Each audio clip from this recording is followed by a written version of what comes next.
Hello guys, কি অবস্থা আপনাদের? বর্তমানে এখন আমি আছি তেওতা জমিদার বাড়ি। আর এই তেওতা জমিদার বাড়ির বয়স আনুমানিক ৩০০ বছরেরও বেশি। এই তেওতা জমিদার বাড়িটি কাজী নজরুল ইসলাম এবং তার স্ত্রীর স্মৃতি বিজড়িত একটি স্থান।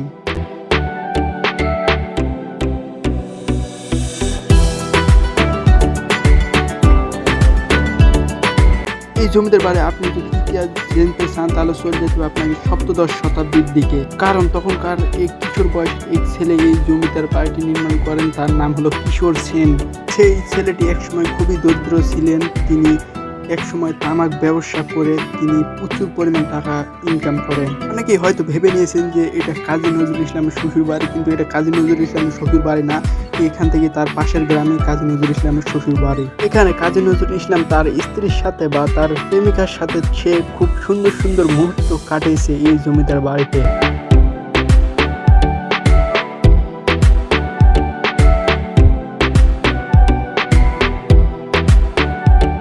কাজী নজরুল ইসলাম ও প্রমীলা দেবীর প্রেমের সাক্ষী হলো এই জমিদার বাড়ি।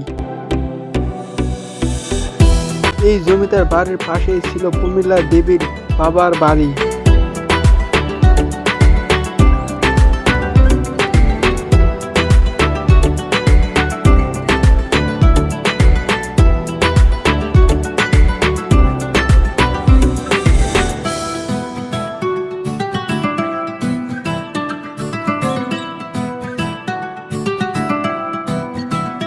তেওতা জমিদার বাড়ি ৭.৫ একর জমিতে স্থাপিত। মূল প্রাসাদের পাশেই রয়েছে আরো স্থাপনা এবং একটি দিঘি রয়েছে। প্রাসাদের মূল ভবনটি লাল দিঘি ভবন নামে পরিচিত। সবগুলো ভবন মিলে এখানে ৫৫টি কক্ষ রয়েছে।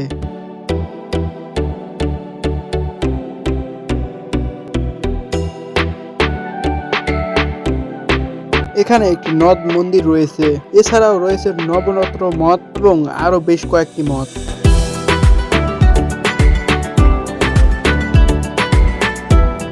জায়গাটি দেখতে ভীষণ ভালো লাগবে। আর এই জায়গাটি দেখতে আমার একটু খারাপ লেগেছে, কারণ এই জায়গাটা এখন বর্তমানে রক্ষণাবেক্ষণের জন্য কেউ নেই। আর এই জমিদার বাড়িটি এখন বর্তমানে ধ্বংসের পথে। আজকের মতো আমি এখান থেকে বিদায় নিচ্ছি। আল্লাহ হাফেজ। দেখাবো নতুন কোনো ভিডিওতে।